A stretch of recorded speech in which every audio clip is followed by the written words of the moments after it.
Pakatan Harapan dan Barisan Nasional akan mengumumkan calon masing-masing bagi pilihan raya Negeri Sembilan minggu ini.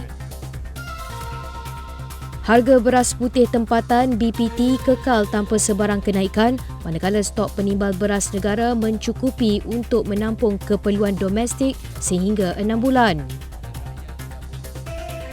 Kerajaan mengenal pasti 3 pendekatan utama bagi memastikan bekalan petroleum negara terus terjamin. Timbalan Perdana Menteri Datuk Seri Ahmad Zahid Hamidi mahu bertemu Menteri Perumahan dan Kerajaan Tempatan Ngah Koming susulan kenyataannya untuk meletakkan jawatan.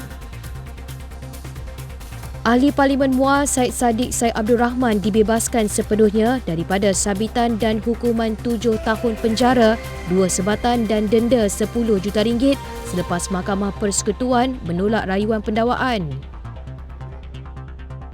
Rang Undang-Undang RUU Kebebasan Maklumat Freedom of Information FOI 2026 yang dibentangkan bagi bacaan kali pertama di Dewan Rakyat pada Isnin akan dirujuk kepada Jawatankuasa Pilihan Khas Parlimen JKPK untuk penelitian lanjut.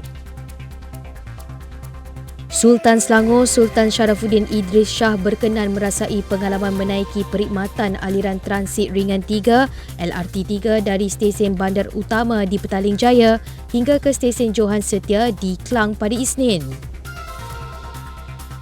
Sebuah mahkamah di Korea Selatan pada Isnin menjatuhkan hukuman penjara 2 tahun terhadap bekas Presiden Yoon Suk Yeol kerana didapati bersalah menerima tinjauan pendapat secara percuma sebagai balasan kepada sokongan politik. Sekurang-kurangnya 27 orang maut manakala 63 lagi cedera dalam kebakaran di sebuah pusat hiburan popular di ibu kota Bangkok, Thailand awal pagi Isnin. Pelakon terkenal filem Jurassic Park Sam Neill dilaporkan meninggal dunia di Sydney, Australia pada usia 78 tahun.